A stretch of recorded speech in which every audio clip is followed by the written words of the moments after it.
Hello everyone, I welcome you to the online lecture series of CEC-UGC. We've been discussing about the English novel, and in the last part of this lecture we started discussing about the novel Heart of Darkness, written by Joseph Conrad, and it was written in 1899, of course published later in 1902. And this is a seminal text of the early 20th century or late 19th century. And in the last lecture we discussed about the background which defines this text against which the author is writing. We looked at the themes which are relevant in this text. But in this lecture we are going to elaborate on the points that we had mentioned in the previous lecture. I left by talking about the idea of the narrative. Now, narrative and the technique which is used by Joseph Conrad is of extreme importance when we look at Heart of Darkness. So, we say that Joseph Conrad uses a frame narrative. Now, what is a frame narrative? It's actually when two narratives progress in the text simultaneously and one is part of the other. So that is very simply understanding the frame narrative. So there is the narrative has a frame, and within that we have two narratives which are progressing simultaneously. Now there's a chief narrator and there is a frame narrator. Now what do we mean by the chief narrator? Chief narrator is one that introduces the text. The chief narrator tells us about the setting. He's a third person narrator. He describes the situation in which we find our characters in, right? And the frame narrator then actually is the second narrator, if we can call it that, who is finally talking about the story or is actually narrating the story. So in fact the chief narrator, we see him very little in the text, while it's actually the frame narrator who takes most of your part of the narrative. Now we need to understand that what is this situation or condition that the chief narrator introduces. He tells us that there are four sailors who are sitting on Nelly, that's a boat, and now, of these four sailors, one is an accountant, the other is a lawyer, the third one is a director, so to say, of this boat or the steamer where all these sailors are sitting, and the fourth and the very important character then is Marlowe. Now, why do I say Marlowe is important? Because Marlowe is also our frame narrator in the text. So what we see is that Marlowe is a character as well as he is the narrator in the novel. Now this is very interesting. Why? Because once the narrative is introduced, so the enveloping narrative actually comprises these four sailors sitting and talking on a yacht, and Marlowe in that discussion, in that conversation, starts to tell his fellow sailors a story, right? And that story is actually what comprises your entire text. Now that story is actually about his experiences, or it's a story of his travels up the Congo River, which is when he was a part of the European Trading Company. So Marlowe then starts recounting his experiences. He tells that how once when he was looking for a job, he finally landed a job of a sailor with the European Trading Company. Now, what was this European Trading Company? This was actually a trading company that was conducting trade, so to say, in the African continent, and they were journeying up the Congo River. So Marlowe then was heading one such expeditions, or so to say, he was actually part of this one of the steamers that was going up the river, and his journey then actually comprises the observations on the colonial enterprise that was undertaken by this European trading company, and actually Marlowe's observations then lays bare the reality of this Western colonial mission, so to say. So you will see that in the text, all that we see, the major part of the narrative is that of Marlowe, where he's telling his story. Only at places which are few and far between do we see our chief narrator come in and, with just an intervention of 1 or 2 sentences. So that's what we mean by the frame narrative that Conrad uses in this particular text. The next thing that we need to understand is that for the sake of ease of analysis, we can say that structurally Marlowe's narrative, which is the major part of the text, can be said to comprise of 4 stages or parts, right? So these are 4 stages or parts of the travel tale that Marlowe is relating to his friends, and each of these stages friends, contributes to a particular understanding of colonialism.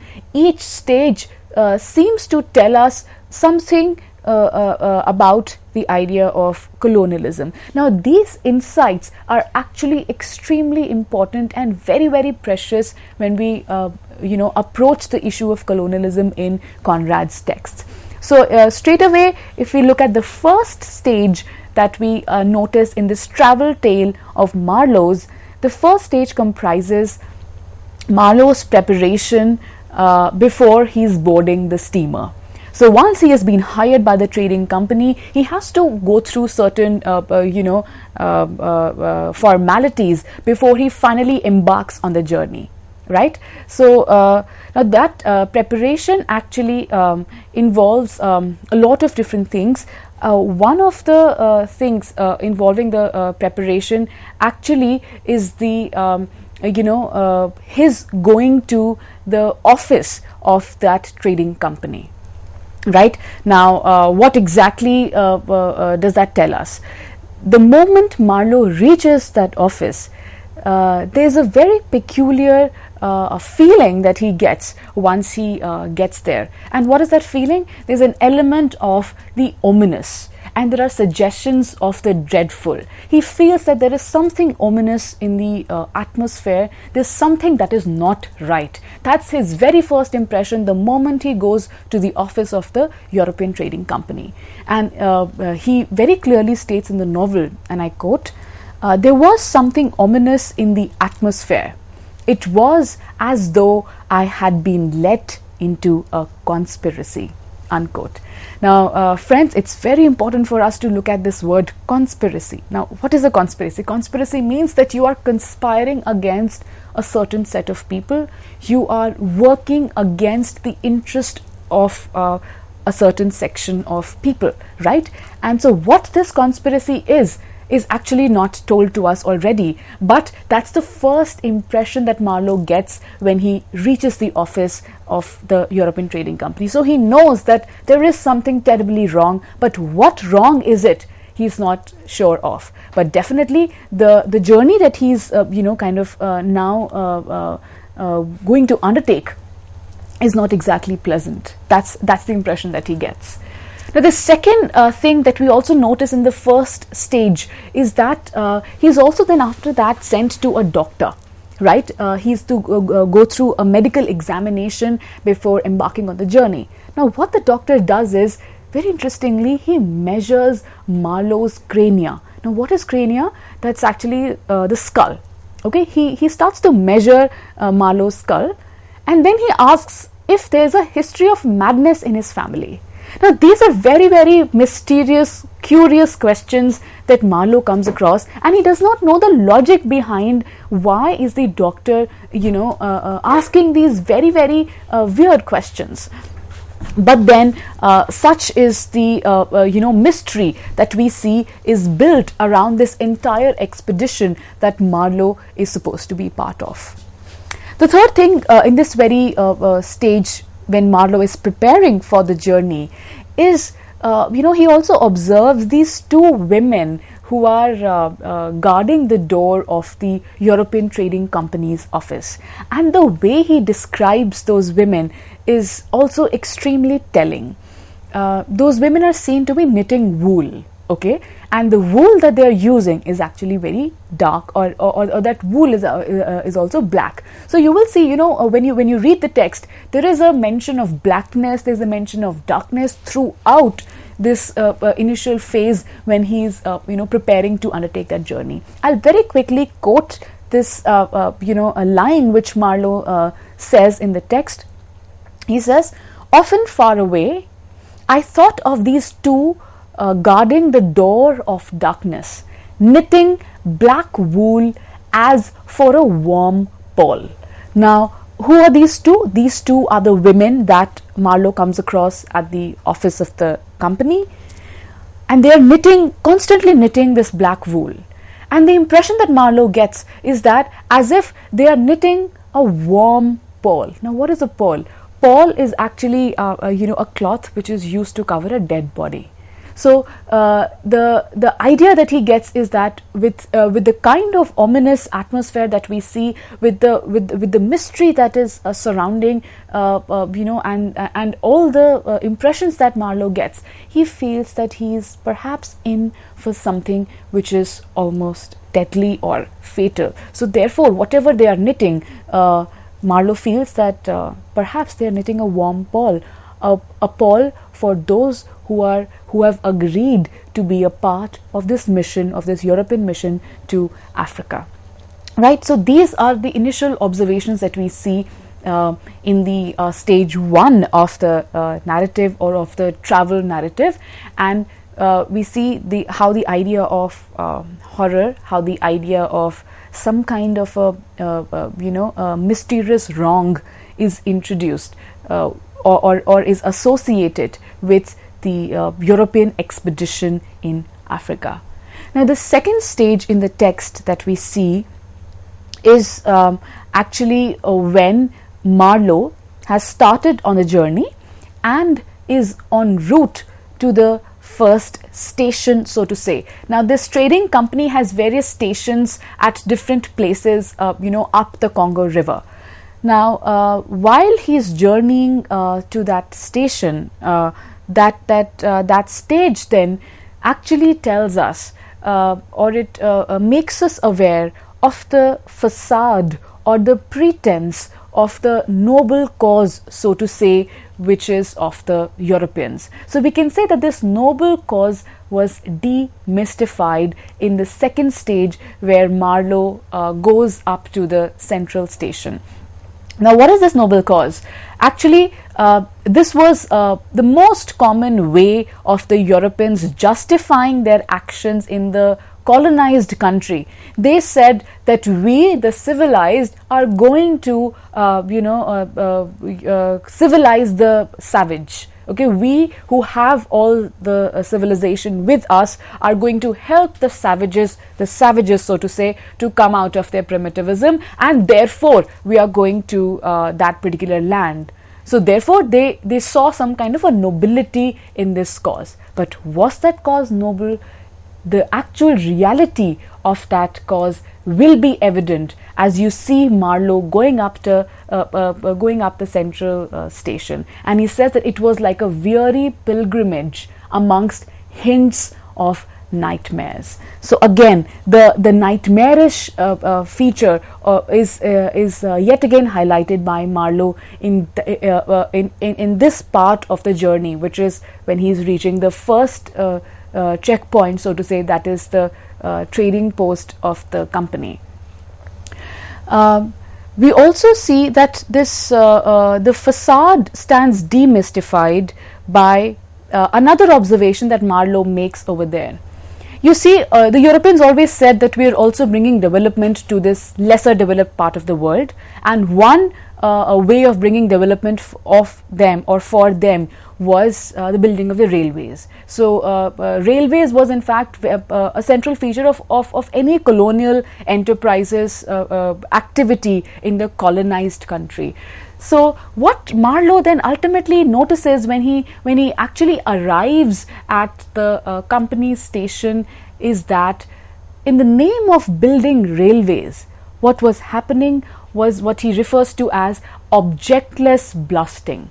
He says completely objectless blasting was going on in the name of building railways. So what do we mean by that? It means that there was blasting that was being done, but that had no purpose, right? It was not contributing to any aim. So it was apparently assumed that they are building railways, but were they building railways? No. It was only some aimless, objectless blasting of land that was going on over there.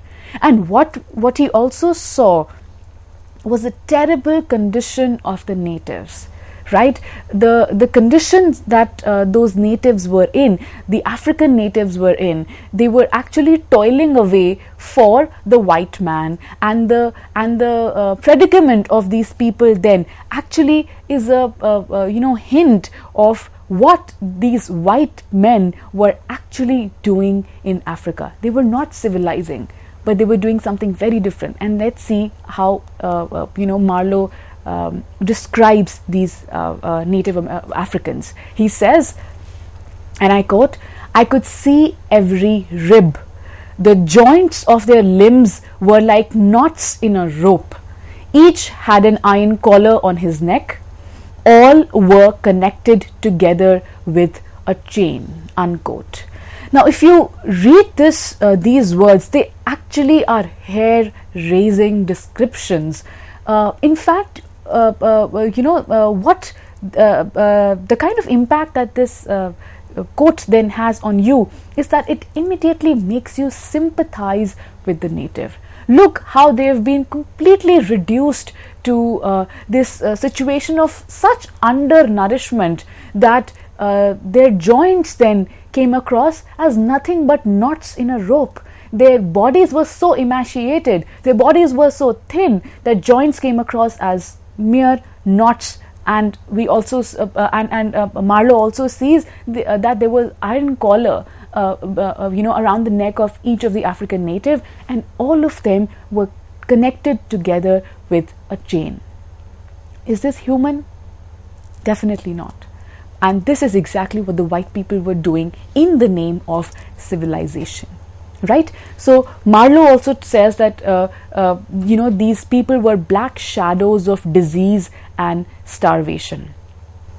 Now, friends, I want you to note something over here, that a lot of times such a description actually has been a point of debate as well, where a lot of people say that Conrad is actually dehumanizing the Africans. Now, again, it's a matter of perspective. One can say that in such descriptions, Conrad is dehumanizing, but a more convincing perspective is that he is actually Conrad is actually a humanist who is making you sympathize with this exploited section of people. It's making you come face to face with the reality of Western colonialism and what it had done to the natives in Africa, right? Therefore, even Marlowe in the text says that these men by no stretch of imagination could be called enemies. The white people actually referred to natives as enemies. And he says that when we look at the condition of these Africans, by no stretch of imagination can we say that they're enemies. So then, in this second stage, what we see is that the pretense of the white man, of civilizing apparently the native, is completely demystified. And we see the real purpose and what havoc they are wreaking on these people in the country that they are colonizing. Right? The third stage of this travel narrative then is actually involves the suggestion of the material motive or the greed of the white man behind the noble cause, so to say, as they say. Right? So when if the second stage told us about the extreme exploitation or the ghastly conditions in which they had kept the natives, the third stage tells us about the money-centered motive or the greed which was at the heart of all the Europeans who had gone out to colonize, be it Africa or any other country for that matter. And let's see how is this delineated in the text. Marlowe makes an observation. He says, and I quote, "The word ivory rang in the air. it was whispered, it was sighed. You would think they were praying to it, unquote. So now what is happening is this third stage actually brings Marlowe to the central station of the European trading company. And over there, what he sees is that they are trying to extract ivory from Africa, ivory being a natural resource occurring over there. So they were, and Marlowe says that it almost felt like there was nothing else in the air but the resonating sound of the word ivory, as if the Europeans were almost praying to it. So what is happening? Ivory, which is a very, very precious resource, is something that they were only after. Think about the idea of civilizing the savage. Think about the idea of development. All of that was just a pretense, while the actual reason was this money motive that they had. At another point, Marlowe also talks about, that this kind of a feeling of competition that exists between the people who are part of that trading enterprise and who are operating in the Congo. And he says that the only real feeling amongst those people was a desire to get appointed to a trading post where ivory was to be had, so they could earn percentages, unquote. Again, pointing to the same thing, that how their only motive was to get money, and there was a sense of competition amongst people, amongst the Europeans themselves, as to who would get the maximum ivory so that they get the maximum percentage. Now contrast this to the description of the African natives and their condition over there. You will know the point that Conrad is making. Okay. Now the fourth stage that we come to, and which is also the last stage, is the revelation of the impact of the rapacious colonial enterprise. Now this fourth stage, friends, is actually associated with Marlowe finally reaching the inner station. So he first reaches the company station, then he comes to the central station, and then finally he arrives at the inner station. Now when he reaches the inner station, whatever he experiences there, his observations there actually expose the impact that this colonial enterprise has even on the white man himself. What Marlowe observes is, the moment he's about to reach the inner station, he says, and I quote, "There was a very loud cry of infinite desolation which soared slowly in the opaque air." And there's a character called Kuds, who is the chief trading agent of the inner station, and he actually embodies the corrupting influence of colonialism. So this stage of the travel narrative then tells us that how colonialism even impacted negatively the European himself as well. Now why?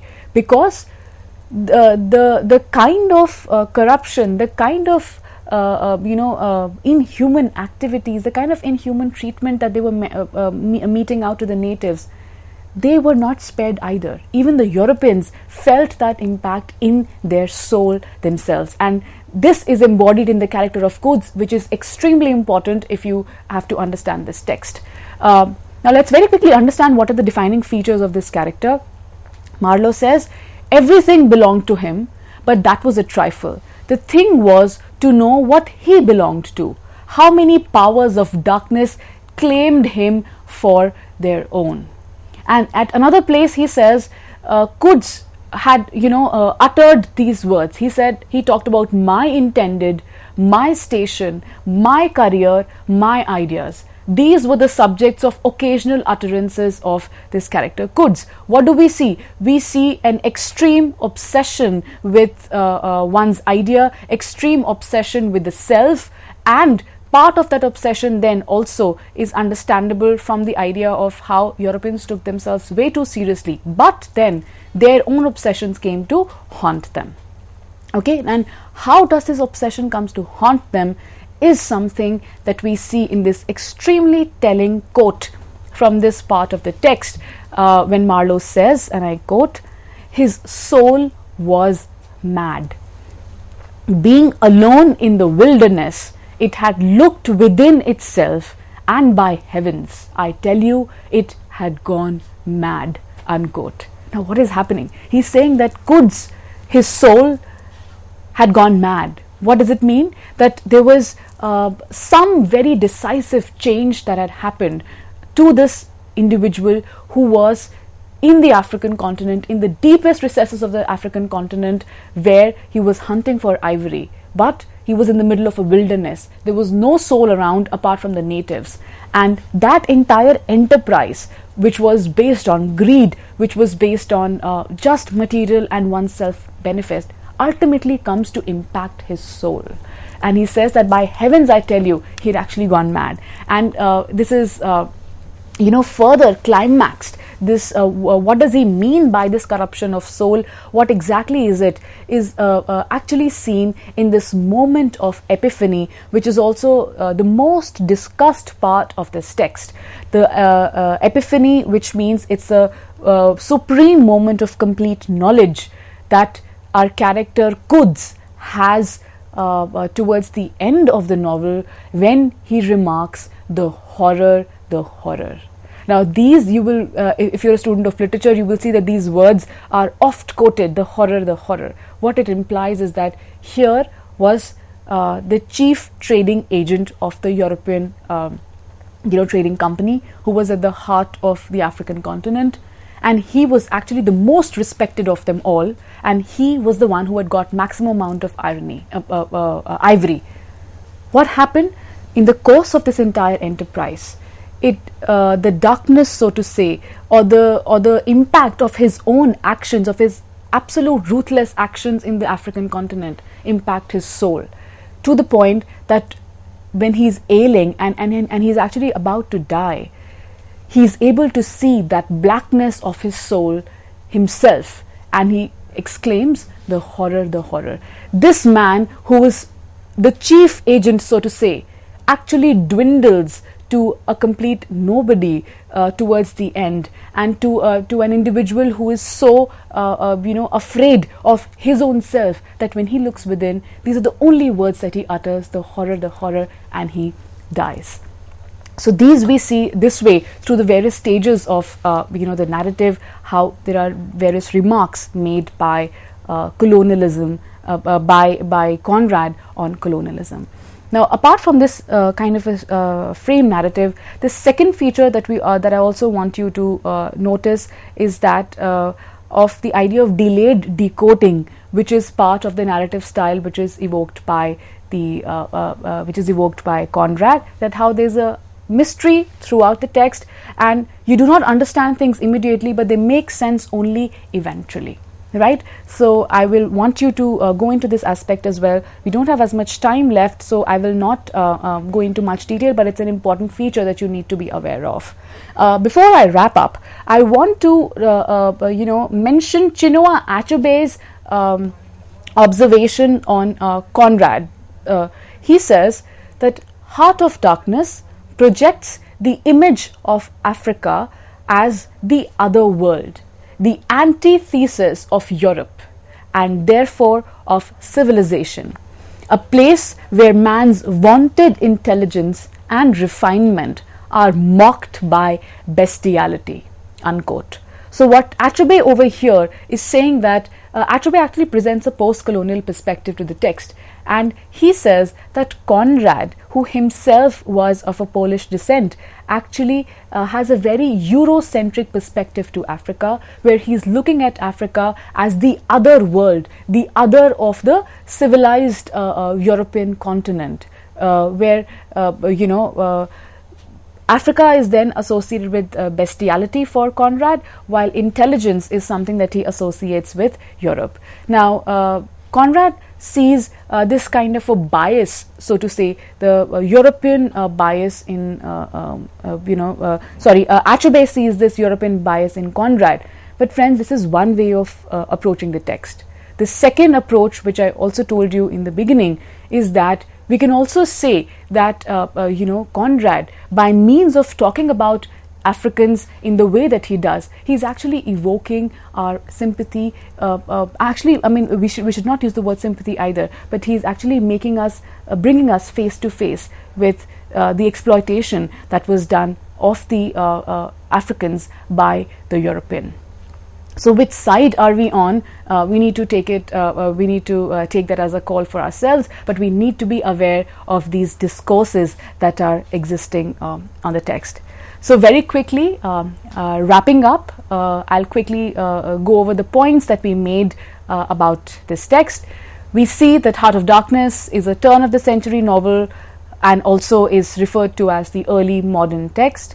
Second thing that we discussed was the issue of colonialism and imperialism, which is extremely important, and how different insights are shared by the author by means of different stages of the travel narrative, or different stages that Marlowe goes through in his journey to the Congo.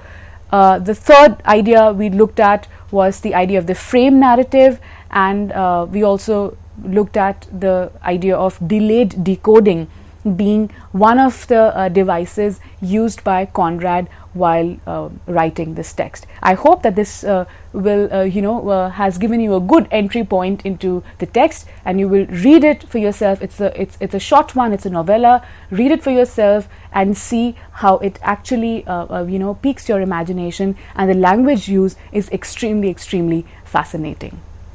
Thank you.